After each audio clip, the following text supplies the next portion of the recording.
Welcome to this explainer. Today, we're exploring one of the absolute most famous and frankly, deeply inspiring tales from ancient Indian history. It's a story that perfectly proves how brilliant strategic thinking will literally always beat brute force. We're going to be looking at the legendary strategist Chanakya and his young disciple Chandragupta Maurya. Okay, let's dive into this and see how a simple meal completely changed the course of history. Just look at the sheer contrast here. On one side, you've got the incredibly complex, monumental task of forging a massive, history-altering empire. And on the other, something entirely mundane, literally just eating a bowl of porridge. I mean, it seems kind of ridiculous to put these two concepts next to each other, right? But as you'll see, the most profound ancient strategic wisdom can actually emerge from the most unassuming, everyday places. Section 1. A crushing defeat. So to really understand this strategy, we have to look at the absolute disaster that happened right before their glorious victory. Long before Chanakya and Chandragupta Maurya successfully founded the great Mauryan Empire, they were actually on the run. They were fleeing for their lives deep into the dense forest. And why? Well, because they just suffered a completely devastating loss against the incredibly powerful Nanda kingdom. Their big mistake was trying to use sheer brute force. They launched this foolish, direct attack right at the massive, heavily fortified center of the Nanda kingdom's army. They basically went straight for the absolute hardest part, and, well, they were completely crushed. Section 2. The Porridge Revelation. Hiding out in disguise and totally desperate for survival, our fleeing duo stumbles upon a literal life-changing moment. Let's set the scene here. They stop by this small, super unassuming village hut just looking for some food. Inside this hut, there's an old mother serving hot porridge to her young son. The boy is absolutely starving, so what does he do? He eagerly digs his fingers straight into the absolute, boiling center of the bowl. Naturally, he severely burns his fingers, drops the food, and cries out in pain. Now, what's really interesting about this slide is the old mother's stunning reaction to her crying son. She looks down at him, scolds him, and says, "You are acting just like Chanakya." Remember, Chanakya is standing right outside the hut in disguise, listening to the whole thing. He is completely stunned.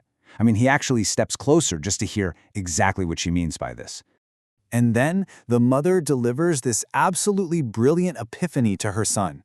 She explains, if you want to eat hot porridge, you don't start from the boiling center. You eat the cooler edges first, then move inward. She goes on to explain that Chanakya attacked the capital city first instead of securing the borders, and that is exactly why he failed. He basically plunged his bare hand right into the boiling center. This incredibly simple observation triggered a complete mental shift for our strategist. He realized that his initial brute force approach of attacking the overwhelming center was exactly like plunging a hand into boiling hot porridge. Standing right there outside that hut, Chanakya instantly recognized his colossal error. He needed to cool the edges first. The metaphor of the porridge perfectly mapped onto his massive military blunder. Section 3. The Path to Victory. And this brilliantly illustrates how Chanakya completely changed his entire playbook from the ground up after realizing his mistake. Step 1, instead of a direct, crazy assault on the capital, they built alliances with the border kingdoms. Step 2, they methodically secured the edges of the empire, one by one, basically cooling the perimeter just like that bowl of porridge. And step 3, only after those edges were completely safe did they finally march inward. This new step-by-step approach ultimately led them to total victory and the creation of the massive Mauryan Empire. Okay, so this is obviously a fantastic historical epic.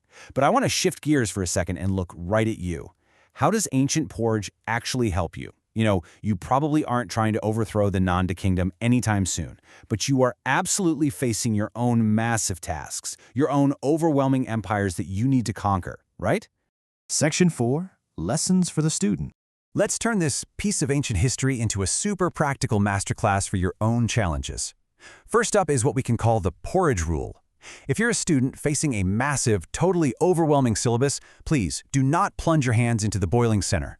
Don't start with the absolute hardest, most complex chapters that just make you want to quit right then and there.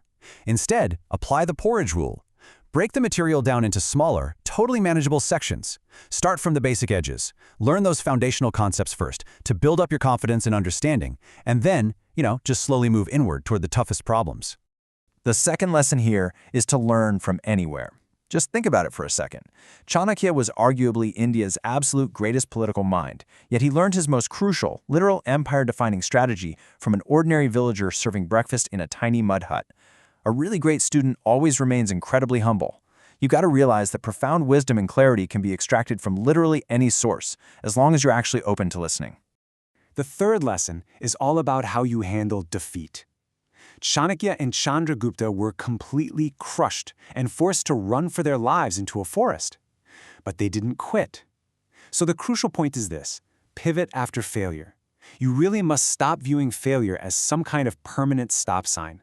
Failure is simply immediate, incredibly useful feedback telling you that your current strategy just needs a redesign. If you get burned, change your approach. To wrap up our explainer today, I really want to leave you with this provocative thought to consider as you look at your own goals. Look at the challenge you're struggling with the most right now. Ask yourself honestly, what is the boiling center you are currently burning your fingers on? Are you trying to just force your way through the absolute hardest part of a project, a subject, or a goal without securing the edges first? Take a step back, let the center cool, and start at the edges.